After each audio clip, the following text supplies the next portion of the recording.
Hello, hello. This is Yuri with Moving Sales Professionals and Let's Talk Moving podcast. And with me today, I have David Nathan, a tenured 17-year industry professional and one of the founders of Cow's Movable Storage. How you doing today?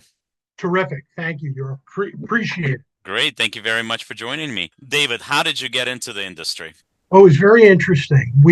A friend of mine and I were driving down the road one day about 20 years ago, and we watched one of the big, you can use your imagination, one of the big portable storage companies making a residential delivery.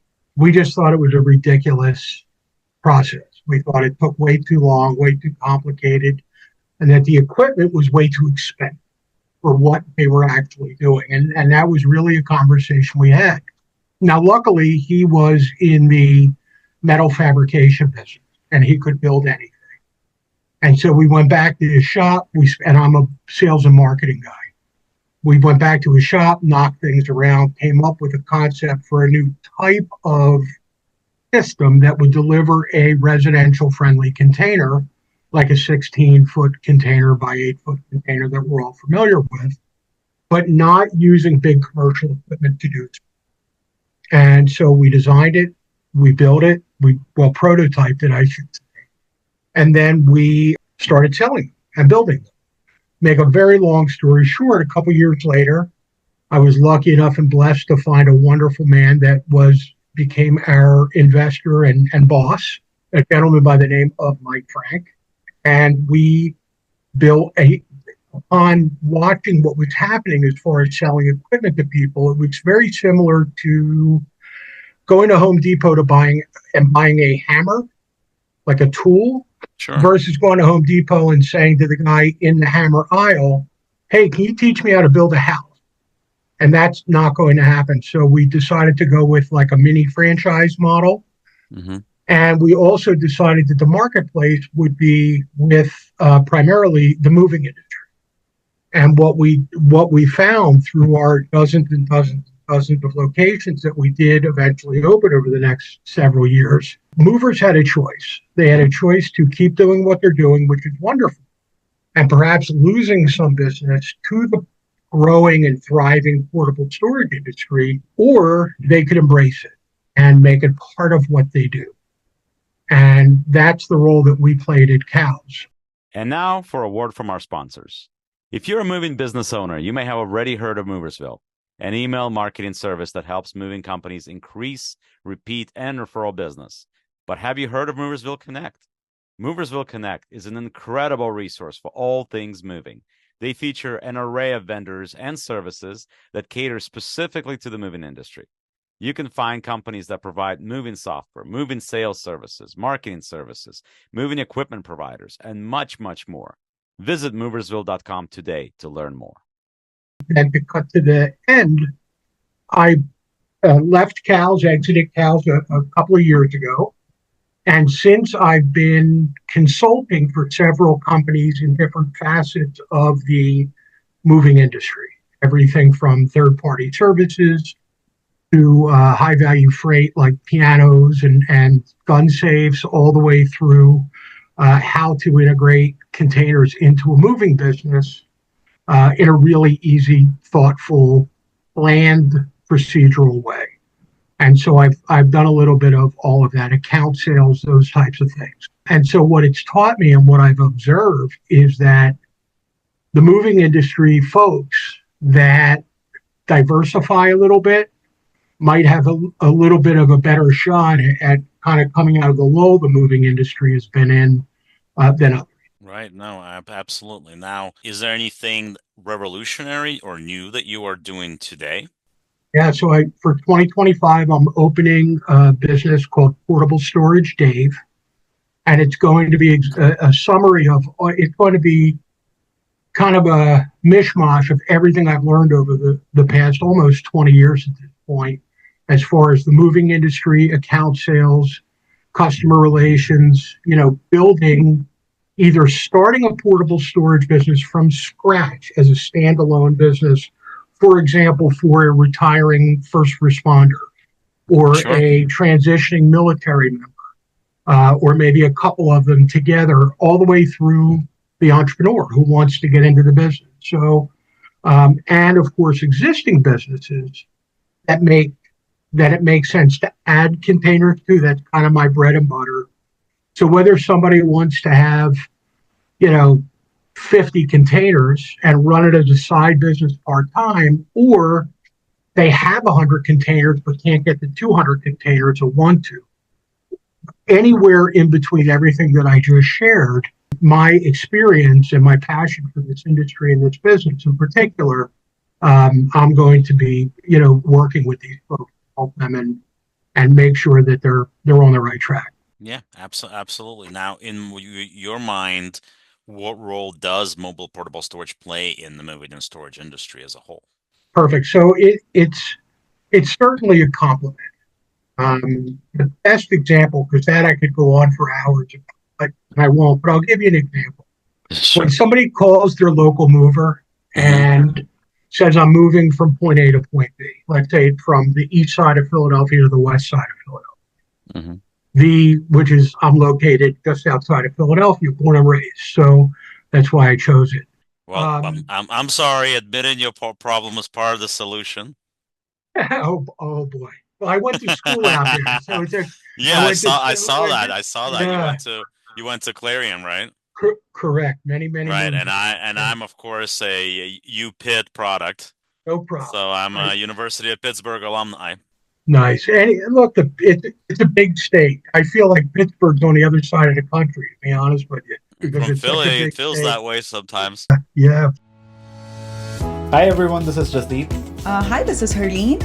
We are the proud owners of the Calgary franchise of Let's Get Movin'. The main part of the business, which is sales, marketing, and advertising, he was gonna be the one controlling everything on the back end. And all we had to do was take care of the jobs that the sales team was booking for our location. They'll give you a proper training. Then they have a nice franchisee team. You can call them, you can send them an email, or you can text them. They'll be there to help you. You definitely need a really good team Right. in order for this business to succeed, and we were definitely blessed with amazing operation members, amazing movers, and pretty much even from day one, like we had an amazing team. Visit letsgetmovingusa.com, changing the moving world one move at a time. Here's the best example I can give you. Today, you call your local mover and you need to move. Two-bedroom apartment, whatever the case may be. Doesn't matter, right? Duplex, Sure. single. And that mover is going to have a procedure to write up a cube sheet, do an estimate, go through the process of giving them some type of, whether it's a survey, in-house, digital, through like a Yembo type product, whatever the case may be. Right. They're going to put together a price, and that price is the price. And now there might be some ancillary ways for that mover to negotiate a little bit with the client. But generally, if the price is, $5,000, that's going to pretty much be the price. And if the customer comes back with a need for a smaller budget, that mover essentially has lost that client. They've paid to obtain that client. Right. But they've lost that client. And so the use of containers, when properly implemented by a moving company, really allows any customer to hire them, and you can still make money. And that's part of the secret sauce. Right, absolutely. And I think it's important. I've worked with companies before that use portable storage as part of their service, where they would drop the unit at the customer's address, the customer would fill the unit, then they would pick it up again, and then they would drop it off at either a new place or, hold it for a period of time as a storage set. So there were certainly things, and there's certainly companies that have been very successful with this. Now, what would you recommend for somebody that's starting out trying to incorporate mobile storage idea into their moving company or into their moving business? Sure, it really starts with asking them the question: what are they looking to get out of it?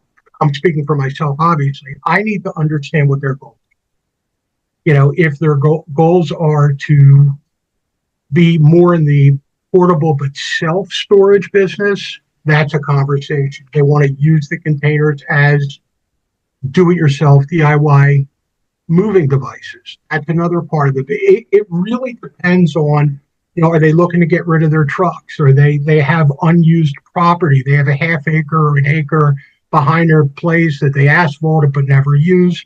Understanding what the prospective client of mine, or the portable storage purveyor, would look to get out of it. That's a conversation probably takes 20 minutes to a half an hour, and then we can just then we can decide collectively what might make sense for them from on every aspect, from what container to choose, what delivery device and options there are available, what fits their business and their goals.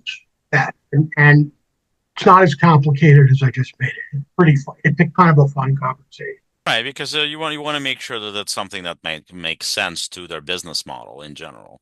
I mean, obviously, these days we all want to diversify and we want to come up with something that's going to aid our business. So, I mean, with me, I work with moving companies, so obviously anything that allows me to book more jobs for a client, which that's going to pay me for doing my work, is Yeah. going to allow me to ultimately bring more money to that client and ultimately to make more money for myself as well. So, looking at that type of thing, obviously, would be something that would be beneficial to a moving company to once again have another way to diversify. It's kind of the similar idea. I always talk about this is that there's a price point that we all have, but maybe we can pick a day a week where we can send out one truck that's going to do small jobs that you're not going to make, $100 profit on. Maybe you'll make $50 profit on them. But if it's a bunch of them, if you stack 5, 6 of these jobs, then it does make sense. And you only set one truck a week for something like this. It's not something that you're going to do every day. If they want to spend $300, $200, you can say, we can do that for you, but we can only do it on this day. And the time is going to be TBD. The guys will call you that day when they're on their way. It's not going to be a set time. The delivery is going to be sometime between we're going to show up at your house sometime between 8 in the morning and 6 o'clock at night or 7 o'clock at night or something like that. And it's going to be Mm-hmm. like this. Does that work for you? Right? So I don't think at the end of the day, none of us want to say no to business. And you can have several different reasons for this, right? On one side, of course, we want to make money as a business, right? But on the flip side of it, we don't want to lose good people. And good people need to work and need to earn money in order for Great them to be point. happy. So if Yep. they're not out there doing a job, they're not going to be happy. They're But looking for it. If they're not doing a job for you, they're looking for a job. Right. But we're gonna make sure to have some links here for David so you guys can check out everything that he's doing. And I know you're a little bit short on time today, so That's okay. I'm not gonna torture you too much longer. So thank you very much for joining me. Oh, thank And you. I appreciate the opportunity. yeah, Thanks thank so you so much. much. And like I always say, the world moves on its own, so let the professionals move yours for you. Thank you Oof. very much for joining me, and we'll talk again soon.